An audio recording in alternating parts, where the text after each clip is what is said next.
Merci beaucoup, chère Amandine, pour ce manifeste.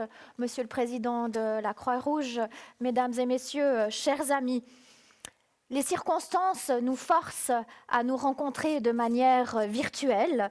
C'est le cas depuis le début de la pandémie. Nous devons sans cesse nous adapter. Nous adapter aux outils informatiques, nous habituer à de nouvelles manières de communiquer et pour beaucoup aussi découvrir quelque chose de nouveau, faire preuve de solidarité. Les cantons ont dû faire preuve de solidarité pendant cette pandémie, mais aussi entre les générations, nous avons dû faire preuve de solidarité. Mais pour vous qui êtes là aujourd'hui, la solidarité, ça n'est pas nouveau. En effet, vous êtes actifs dans le bénévolat et donc développer de nouvelles compétences, aider les autres à en acquérir, faire preuve de solidarité, c'est quelque chose d'habituel pour vous, c'est votre pain quotidien.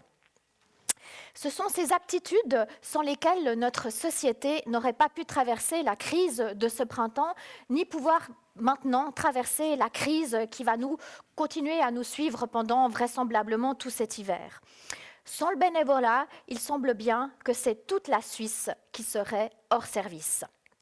Ce sont parfois les convictions politiques, parfois le simple désir d'aider son prochain, parfois la curiosité, la passion ou le fait d'avoir des proches dans le besoin qui engagent des milliers de personnes de notre pays à se tourner vers le bénévolat.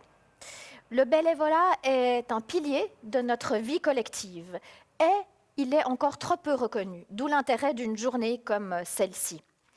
Pourtant, selon l'Office fédéral de la statistique, 40% de la population suisse âgée de 15 ans et plus s'engage au sein d'organisations, d'associations ou pour d'autres personnes.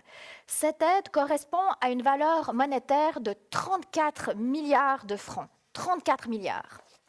À titre de comparaison, 10 milliards de francs ont été prévus par le Conseil fédéral en mars pour sauver l'économie. Mais que serait cette économie sans la bonne volonté de plus d'1 million de personnes engagées bénévolement dans des associations ou des organisations? Et que serait-elle cette économie sans les plus de 2 millions de personnes engagées de manière bénévole pour et hors parenté? Les 660 millions d'heures de travail annuelles ont beau être bénévoles, elles n'en restent pas moins des heures de travail. Je rappelle qu'un salarié travaillant à 100% totalise 1850 heures de travail par an. Il nous faudrait donc environ 357 000 salariés à plein temps si l'on voulait remplacer tous ces bénévoles engagés dans tous les secteurs de notre société. C'est dire à quel point le bénévolat est un rouage essentiel de notre vie. Cette conférence vise à façonner le futur du bénévolat.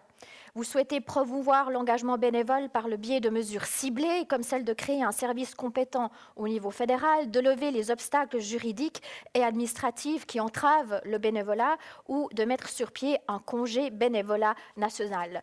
D'où l'intérêt de ce manifeste avec vos 4 revendications. Ce sont des mesures concrètes qui soutiendraient le bénévolat et lui permettraient de se développer. Je les appuierai car ces propositions sont essentielles dans la mesure où elles soutiennent un pan essentiel de notre société. Notre pays, mis à mal par la pandémie, a besoin que les gens de bonne volonté soient encouragés et que leurs initiatives puissent se développer sans entrave.